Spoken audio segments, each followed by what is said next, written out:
An artist I've worked with in the past, Niamh Murray, reached out to me to make a music video for a new single called In the Rain. So me and my girlfriend Emma began working on pre-production. For the ideation of the video, I wanted to have visuals which would relate and enhance the story of the song. So things like rain, of course, being alone and puddles would really help bring the themes of gloom through to the video. After building out a proposal deck, I sent it across to Niamh and she loved it. Scene 1, a lane. So my idea for this scene was to have Niamh walking down a lane type location, or somewhere for her to walk for the entire performance of the song, but also to have a feel of claustrophobia. Scene 2, bedroom. This scene is to show Niamh in her normal environment, and in this scene we can capture different cinematic bits, creative shots, performance shots and narrative based shots. Scene 3, bus stop. For this scene I wanted to use somewhere that would usually be busy, then have only Niamh in the frame, or multiple Niamhs to emphasise the isolation and loneliness that trends with the song. Scene 4, puddle. This scene's a bit different because it's the first experimental scene that we have. I wanted to shoot a mirror and fill it with water and then move it slightly so it has like the ripples a puddle would have. Scene 5, car scene. What's a no budget music video without a car scene? For me, this actually fit with the story of the song, so it would add relatability through the visuals. And then finally our last scene. Scene 6, rain void. Another experimental scene that Emma came up with. Having Niamh sitting in a void as rain falls on her.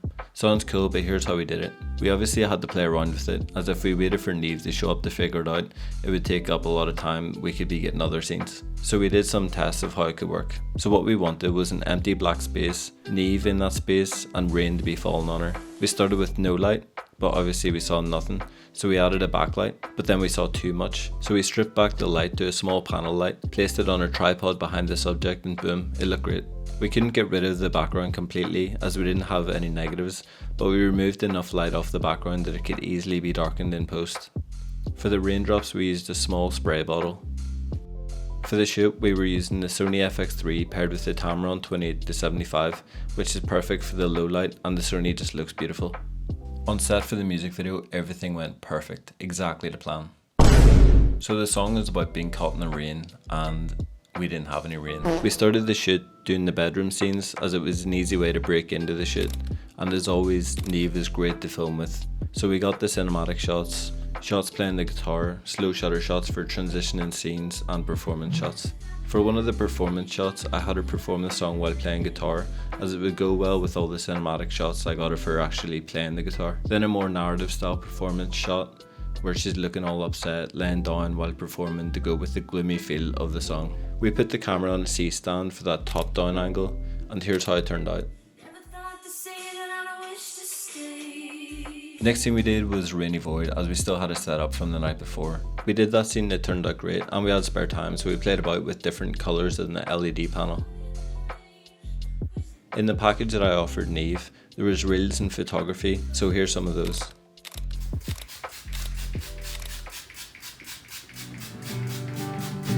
Caught in the rain, wish that I could turn the page and start again. Caught in the rain. Then we went outside to get some narrative style cinematic bits around the puddle, which wasn't there, so we actually had to pour water on the ground to create the puddles. Obviously we couldn't shoot into the puddle for the performance, so instead Emma and I brought a bordered mirror and filled it with water, then moved it slightly to give the ripples, and it turned out great.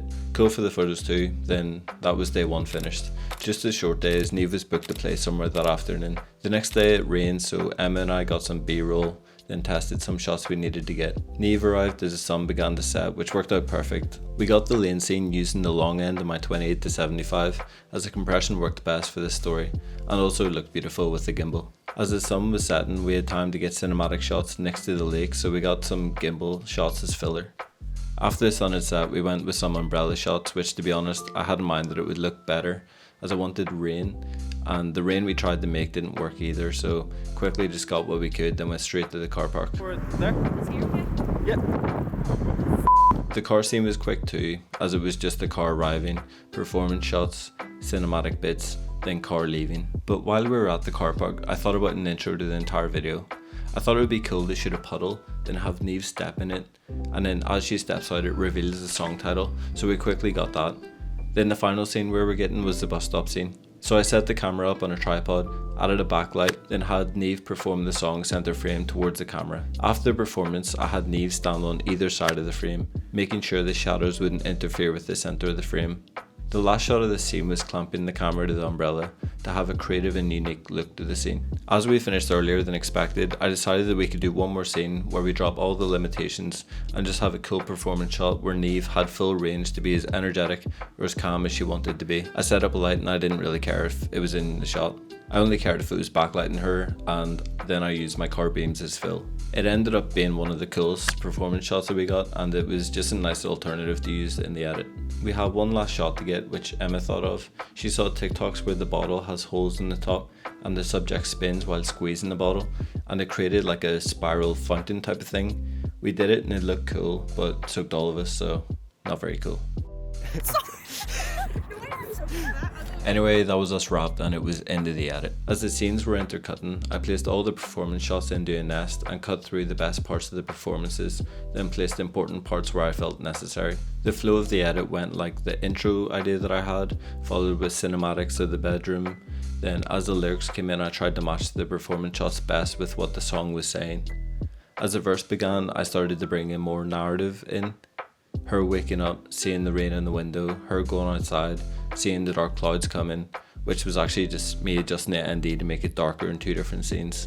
The edit followed that style of performance shots mixed with cinematics that relate to either the lyrics of the scene or the scene that the performance was shot in. Then for the colour grade, I went with a neutral look with a slight blue tint in the shadows for that underlying sadness, then an orange tint in the highlights for that beautiful orange and teal colour contrast. The video in total took about 2 weeks prep, 2 days filming and 2 weeks editing whenever I could find the time for it. I sent it to Neve and she said, which is what matters most to me. There's things I would do differently if I was to do this again, but that's the beauty of making films, music videos and anything creative. With each project you craft your skill more and more, so don't be afraid to take on projects and make mistakes.